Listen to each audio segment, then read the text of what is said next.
1971 के युद्ध में पाकिस्तान की तरफ से लड़ते हुए भारत के 7 टैंकों को नष्ट करने वाले सेवानिवृत्त लेफ्टिनेंट कर्नल डेरिक जोसेफ की पेशावर में बीते गुरुवार मृत्यु हो गई।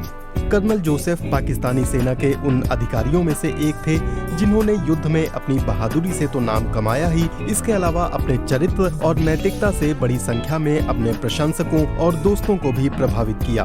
कर्नल डेरिक जोसेफ का जन्म 13 नवंबर 1945 को हुआ था और 20 अप्रैल 1969 को वो पाकिस्तानी सेना में भर्ती हुए थे। कर्नल जोसेफ के भाई और पेशावर के एडवर्ड कॉलेज के सेवानिवृत्त प्रोफेसर डेनिस जोसेफ ने बताया कि उनका परिवार आर्मेनिया से अफगानिस्तान आया था और काबुल और नंगरहार में रहा था। बाद में जब ब्रिटिश सैनिक अफगानिस्तान से वापस जाने लगे तो उनका परिवार सीमा के इस पार आज के पाकिस्तान के पेशावर शहर में आ गया। प्रोफेसर डेनिस के अनुसार उनके पिता डॉक्टर पॉल जोसेफ पेशावर के प्रसिद्ध मिशन अस्पताल में एक जनरल सर्जन थे जो वहां लोगों का इलाज करते थे और उनकी मां विभिन्न कॉलेजों में अंग्रेजी पढ़ाती थीं। प्रोफेसर डेनिस जोसेफ के मुताबिक मृतक अपने घर में अकेले रहते थे और वो रोज सुबह फोन करके उनका हालचाल पूछते थे, लेकिन बीते गुरुवार की सुबह जब उन्होंने फोन का जवाब नहीं दिया तो वो उनके घर पहुंच गए। जब वो बंद दरवाजे को तोड़कर अंदर गए तो कर्नल जोसेफ मृत अवस्था में पड़े हुए थे। प्रोफेसर डेनिस के अनुसार उनके भाई एक सीधे साधे और साफ बात कहने वाले इंसान थे और सेना ही उनकी जान थी। कर्नल जोसेफ के एक मित्र सेवानिवृत्त ब्रिगेडियर मोहम्मद साद ने बताया कि कर्नल जोसेफ की क्षमताओं को देखते हुए इस बात की स्पष्ट संभावना थी कि वो जनरल के पद तक पहुंचेंगे, लेकिन कर्नल जोसेफ ने कमांड एंड स्टाफ कॉलेज जाने के बजाय डेपुटेशन पर संयुक्त अरब अमीरात की सेना में जाने को प्राथमिकता दी। वहां उन्होंने अगले 3 वर्षों तक सेवाएं दी।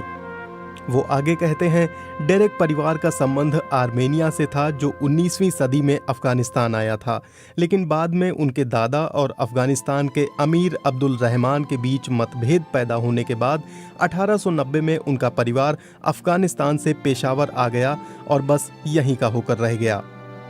कर्नल जोसेफ के जीवन में उनके साथ जुड़े रहे सेवानिवृत्त ब्रिगेडियर साइमन श्रॉफ कहते हैं कि उन्होंने 1971 के भारत पाकिस्तान युद्ध में चोंडा जफरवाल बड़ा पिंड के मोर्चे पर भारतीय सेना को पीछे हटाने में महत्वपूर्ण भूमिका निभाई थी। साइमन श्रॉफ के अनुसार कर्नल जोसेफ ने भारतीय सेना के 7 टैंकों को नष्ट कर दिया, जिसके लिए उन्हें बाद में मेडल ऑफ करेज से सम्मानित किया गया।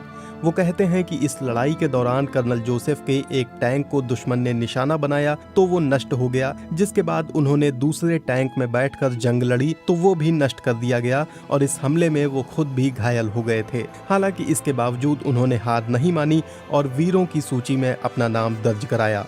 फेसबुक पर कई पूर्व सैनिकों और नागरिकों ने कर्नल जोसेफ को एक असली और बहादुर सैनिक बताते हुए उनकी मौत को एक बड़ी त्रासदी कहा। कुछ लोगों ने लिखा है कि पेशावर की धरती पर ऐसे बहुत से महान लोग हुए हैं जिनकी सेवाओं से स्थानीय लोग आज भी अनजान हैं। जब इस बात का पता चला कि कर्नल जोसेफ के परिवार का संबंध आर्मेनिया से था तो सोशल मीडिया पर कुछ लोगों ने हैरानी भी जताई कि उन्हें पता ही नहीं था कि कैसे कैसे लोग इस धरती के बेटे बनकर इसकी सेवा कर रहे हैं।